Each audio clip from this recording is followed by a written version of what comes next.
পরিচয় পর্ব। তানিয়া আর রাফিদ দুজনের পরিচয় হয়েছিল বিশ্ববিদ্যালয়ের প্রথম বর্ষে। প্রথম দিন থেকেই তাদের চোখে চোখে একটা ছায়া খেলে যেত। প্রথমে বন্ধুত্ব, পরে সেই বন্ধুত্বে জমতে থাকে ভালো লাগার আবহ। হোস্টেলের করিডোরে, লাইব্রেরির কোনায় কিংবা ক্যান্টিনের টেবিলে তাদের প্রতিটি দেখা যেন এক একটা ছোট প্রেমের কবিতা। তানিয়া বলতো, ভালোবাসা মানে শুধু হাত ধরা নয়, পাশে থাকা গুণ। রাফিদ বলতো, তুমি থাকলেই আমি পরিপূর্ণ, নইলে আমি অসম্পূর্ণ রয়ে যাই গিয়ে। পারিবারিক বিপর্যয়। বিশ্ববিদ্যালয় শেষে যখন চাকরি হলো, তখন রাফিদ তানিয়ার পরিবারে প্রস্তাব পাঠায়। কিন্তু তানিয়ার পরিবার সরাসরি অস্বীকার করে, কারণ রাফিদের পরিবার অত ধনী নয়, আর তানিয়ার বাবা চাইতেন তার মেয়ের বিয়ে হবে প্রভাবশালী এক ব্যবসায়ী ছেলের সঙ্গে। তানিয়া কাঁদে, বোঝানোর চেষ্টা করে, কিন্তু সমাজ, শ্রেণী আর অভিভাবকত্বের জালে হারিয়ে যায় ভালোবাসার ভাষা। তারপর একদিন তানিয়াকে জানানো হয়, তোমার বিয়ের পাত্র ঠিক করা হয়েছে। বিয়ের দিন আগামী শুক্রবার।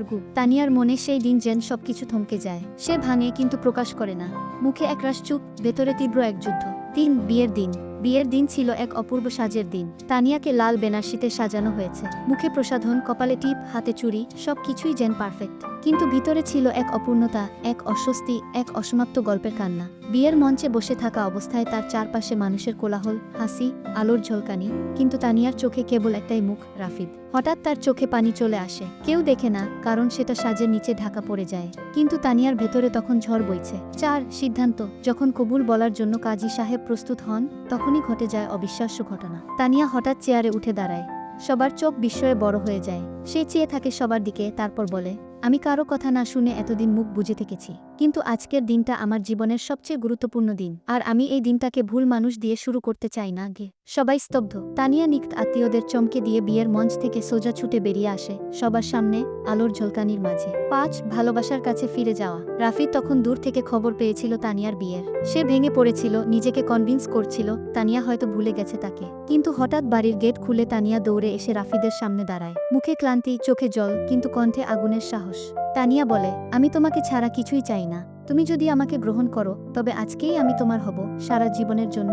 রাফিদের চোখেও জল এসে যায়। সে কিছু না বলে শুধু তানিয়ার হাত ধরে, একটু জোরে, যেন কখনো আর ছাড়বে না। নতুন পথ চলা। পরিবার প্রথমে রাজি না হলেও তানিয়ার দৃঢ়তা, সাহসিকতা এবং তাদের ভালোবাসার বিশুদ্ধতা দেখে শেষমেশ সম্মতি দিতে বাধ্য হয়। তারা ছোট করে বিয়ে করে, কোনো জাঁকজমক নয়, শুধু ভালোবাসার সাক্ষ্য দেওয়ার মতো এক ছোট্ট অনুষ্ঠানে তারা বাধা পড়ে সারা জীবনের বন্ধনে। আজ তানিয়া ও রাফিদ দুইজনই চাকরি করে, একসাথে থাকে, জীবন গড়ে তুলছে ধীরে ধীরে। তানিয়া বলে, সেই দিনের দৌড় ছিল আমার জীবনের সবচেয়ে সাহসী পদক্ষেপ।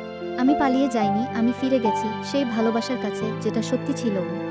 উপসংহার। এই গল্পটা কেবল প্রেমের নয়, সাহসেরও গল্প। তানিয়া আমাদের শেখায়, ভালোবাসা যদি সত্যি হয়, তাহলে তার জন্য যুদ্ধ করতে হয়। সমাজ, পরিবার, কুসংস্কার, সবকিছুর বিরুদ্ধে।